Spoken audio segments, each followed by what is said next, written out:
para quem sabe aí, já sabe, nós tivemos na sexta-feira, véspera do 1º de maio, um presente que foi uma liminar decretando a ilegalidade da greve, né? É uma questão que é muito perigosa, não só para quem faz greve, mas também para quem não faz greve, porque daqui a pouco a gente não tem mais o direito de greve, que é um direito líquido e constitucional, né? Mas diante disso, nós tínhamos duas opções, tá? Ou voltar com o rabinho entre as pernas e trabalhar, né? Ou contra-atacar, né? Toda liminar que é pedida, você pode entrar com uma resposta e tem um prazo para isso, né? Nós nos reunimos aqui sexta-feira à tarde com os advogados da Condicep, do Sindicep, da Zibama e da Zibama Nacional, né? E nessa reunião, os advogados decidiram por fazer uma resposta, né? Porque isso não pode passar em branco, né? Porque se a gente volta, acabou. E o que foi decidido aí em cima disso? Que foi preparado uma petição em resposta a essa liminar. Nós juntamos toda a documentação no sábado à tarde, de 10 da manhã às 8 da noite foi feito isso, né? Então toda a documentação foi arrazoada aí. Eles marcaram para hoje, 2h30 da tarde, lá no STJ, de onde saiu essa liminar, e vai ser então dada a entrada uma resposta sobre isso. Então eles marcaram já uma audiência com o mesmo ministro que concedeu a liminar, né? Nessa audiência, eles vão apresentar toda a documentação e vão explicar para ele o que aconteceu, né? Porque, ou seja, é um direito de resposta. O ministro, quando tomou essa decisão, ele só olhou um lado da questão, né? Se você olha a petição, tem algumas pérolas ali, que é o seguinte: o que os procuradores disseram na petição, tá? Primeiro, que a gente está sob um acordo aí de reajuste salarial de 2008 e a gente não pode, antes desse acordo, que a última parcela vence em julho, a gente não pode fazer um novo acordo ou pedir um novo reajuste, tá? Eles só esqueceram de colocar que esse acordo é de 2008, né? E dentro desse acordo tem uma cláusula que diz que dentro de 180 dias haveria a reestruturação da carreira, né? Que até hoje o planejamento não fez isso. A segunda pérola que está aí dentro dessa petição da nossa jurídica aí é que os servidores paralisaram suas atividades por um reajuste salarial em em abril de 2010, né? Sendo que todo o acordo que a gente está fazendo, todo o pedido é para 2011, né? Não tem nada para 2010, ou seja, é depois do vencimento desse presente acordo. E se não for feito agora, por que foi feito agora? Porque a gente tem a questão das eleições, então não poderia ser feito depois nunca, porque depois você tem eleições e não tem prazo mais para isso, né? Então foi tomada essa decisão que às 2h30 vai ser feita então essa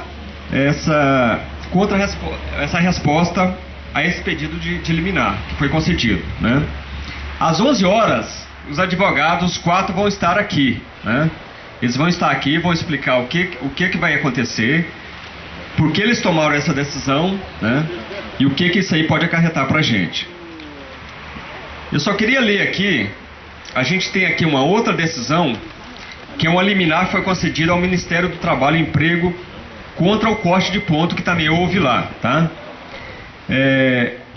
Mas não é nem sobre o corte de ponto. Eu só queria ler um pedacinho dessa liminar aqui do ministro Mauro Campbell Marques, né? Que foi o relator do processo e concedeu então essa liminar para os funcionários do MTE para que não fosse cortado o ponto. Mas só uma questão que ele colocou aqui. Ele colocou assim: há documentos que indicam a ruptura do processo negocial pelo MPOG, mesmo após o próprio Ministério ter fixado prazo para o término das negociações, com consequente aprovação dos projetos não tão amplamente debatidos.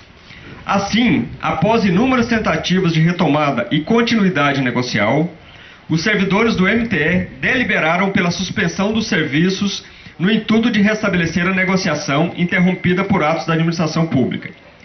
Com a promessa de que teriam seus pleitos analisados, os servidores do MTE suspenderam a paralisação dos serviços, creditando suas expectativas nas promessas de retomadas de negociação.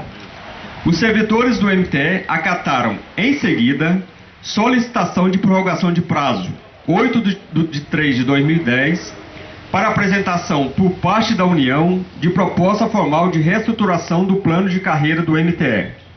Todavia, tal prazo não foi respeitado, o que conduziu os servidores à retomada de paralisação dos serviços. Assim, me afigura grave a determinação de corte de ponto determinada por Diretoria Financeira de Recursos Humanos do MPOG, com medida sancionadora à adesão de movimento paredista que, em análise perfunctória, me afigura legítima. Aí, no final, ele concede, então, com essas considerações, defiro a liminar requerida para determinar a suspensão da constrição salarial. Eu só queria ler isso aqui porque isso está parecendo muito com o nosso movimento, ou seja, a gente tinha uma paralisação marcada, o MPOG nos chamou, nos prometeu que em 4 reuniões traria uma proposta, nós paralisamos a paralisação, ou seja, nós não fizemos a paralisação, fomos para essas 4 reuniões e nada aconteceu. É praticamente o mesmo que aconteceu aqui com o MTE, onde esse ministro aqui, então, concedeu uma liminar. Ou seja, isso é o que os advogados vão fazer hoje. Eles vão nessa audiência com o ministro, dizer, ó, ministro, esses caras mentiram para você, tá? Você ouviu a parte deles, que tem várias inverdades aqui, e nós estamos aqui para apresentar a nossa parte, tá?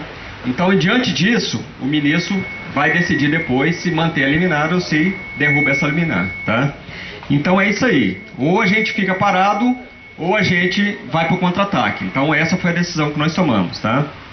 E por experiência, parado, hoje a gente não teria plano de carreira, a gente não teria uma GDAEM, a gente não teria concursos para a renovação do quadro de pessoal, né? Então é isso aí, gente. Daqui a pouco o pessoal está chegando para dar mais informes aí, né? Então, só para dizer que o movimento continua firme, tá bom? E só lembrando, jacaré parado vira bolsa de madame, tá? Ou vira sapato, só isso. Obrigado.